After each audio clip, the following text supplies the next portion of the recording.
Have you ever stopped to think about whether we are truly free to choose how and when to worship God? We live in an era where everything changes too quickly. Economic crises, wars, natural disasters, and an intense search for answers that unite governments and religions in a common purpose. But few know that more than a century ago, a prophecy warned of a law that would directly limit our freedom of conscience and worship, the so-called Sunday Law. This decree is not just a distant hypothesis. Every crisis, every political and religious agreement seems to be quietly paving the way for its realization. You need to understand that time is running out. The world is aligning exactly as the scriptures and the writings of Ellen White predicted, and what happens in the coming days, months, or years could completely transform your life and your faith forever. But what is this Sunday Law anyway? Why is it one of the most relevant and debated topics in biblical prophecy?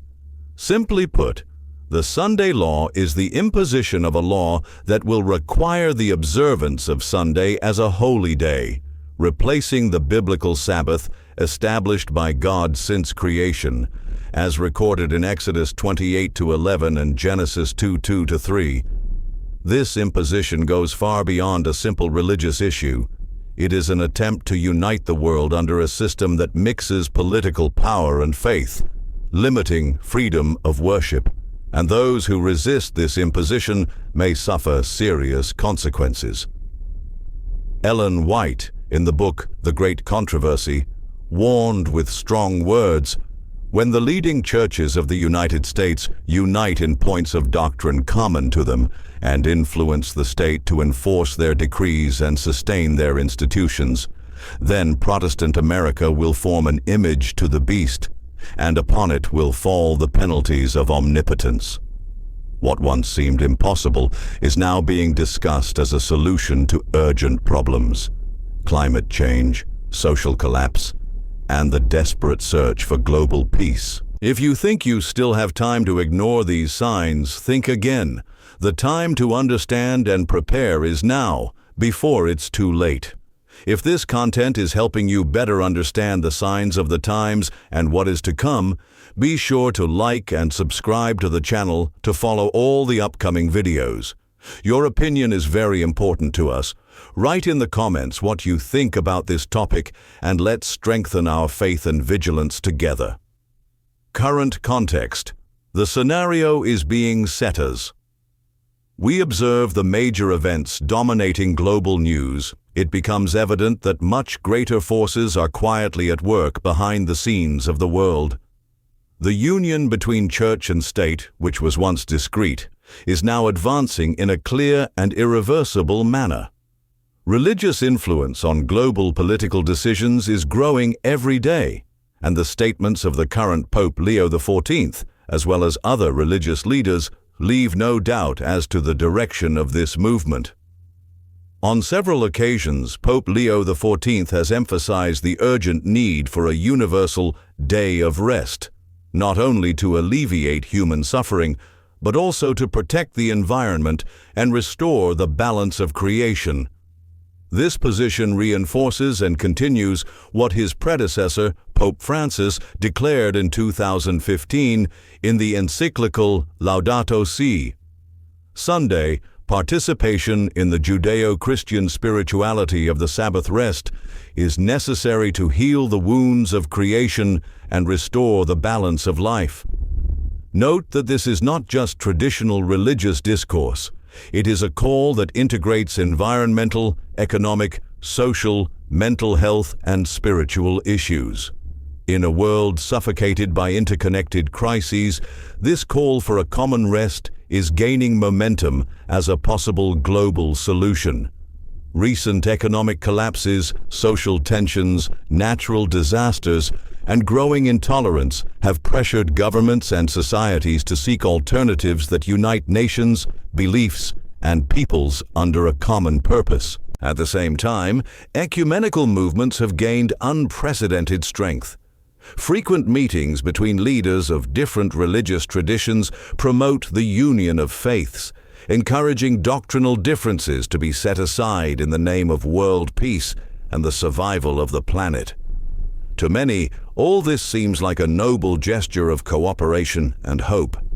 However, for those familiar with biblical prophecies and the writings of Ellen White, it is one of the clearest signs that the path to the imposition of religious laws, such as the Sunday decree, is being built brick by brick without the majority realizing it. Are the prophecies being fulfilled? The Bible and the writings of Ellen White were absolutely clear about the signs that would precede the end times and the imposition of the Sunday law. In Revelation 13, we read about two symbolic powers, a beast that emerges from the sea and another that rises from the earth. The second beast, representing the United States, will make an image of the first, requiring everyone to worship its image and receive a mark. Those who refuse will face persecution and restrictions. The prophecy says, "And he causeth all, both small and great, rich and poor, free and bond, to receive a mark in their right hand or in their foreheads, and that no man might buy or sell, save he that had the mark, or the name of the beast, or the number of his name." Revelation 13:16-17. This is not just a religious symbol, it is an alliance between religious and political power that will even control economic transactions. Ellen White reinforces this understanding when she states in The Great Controversy, "The Sabbath will be the great point of controversy between the commandments of God and the laws of men.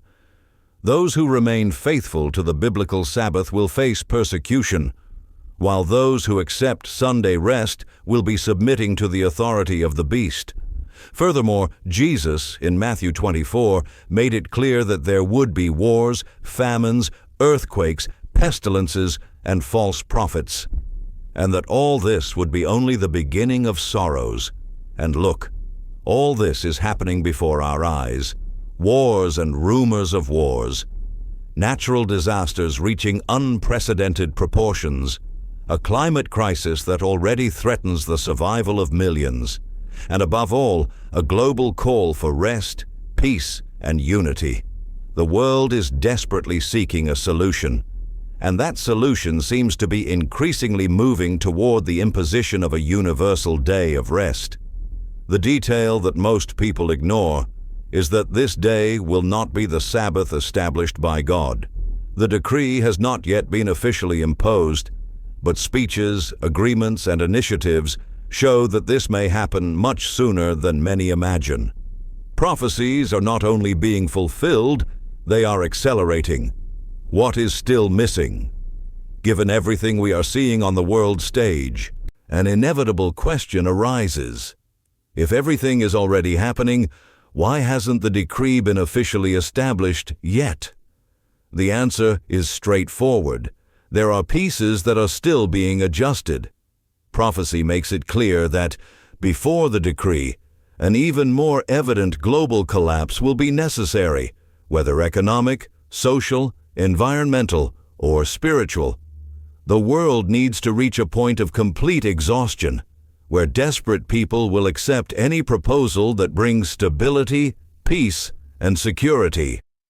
The Bible itself, in 1 Thessalonians 5:3, warns, when they say, "peace and safety," then sudden destruction will come upon them.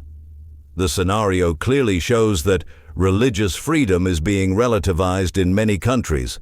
Global polarization is paving the way for the acceptance of unifying solutions. Economic and climate crises are already being used as justification to restrict freedoms and implement global measures. And make no mistake, movements in defense of Sunday as a day of rest continue to grow in several countries, often disguised as ecological, social, and humanitarian proposals. What is missing?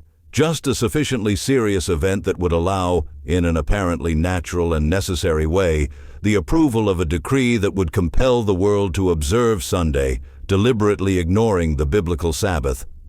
And when that happens, it will be the point of no return. In light of all this, one thing is certain. Time is no longer the same. The stage is almost set. The pieces are practically all in place. What once seemed distant is now real, palpable, and about to happen. Prophecies were not given to generate fear, but to alert us, prepare us, and strengthen our faith. The question now is not whether the Sunday decree will happen, but when it will be implemented, and more than knowing, it is necessary to act. It is time to seek God with all your heart, strengthen your faith, stand firm in biblical truth, and not be deceived by human systems or by the false promises of security and peace that the world offers. Remember the words of Revelation 14:12. Here is the perseverance of the saints, those who keep the commandments of God and the faith of Jesus. The choice will be individual, and very soon we will all have to choose between faithfulness to the Creator or submission to the orders of men. May you make your decision while there is still time, because what is coming, there is no turning back.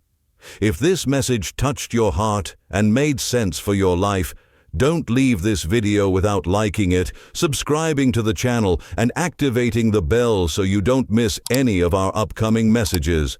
Also, write the phrase here in the comments, "I want to remain steadfast in the truth." Share this video with as many people as possible, because here you will always find the truth that many prefer to hide. And if you want to support us in continuing to bring content that strengthens faith and alerts us to the signs of the times, consider making a donation through Super Chat. Your contribution makes all the difference to this mission.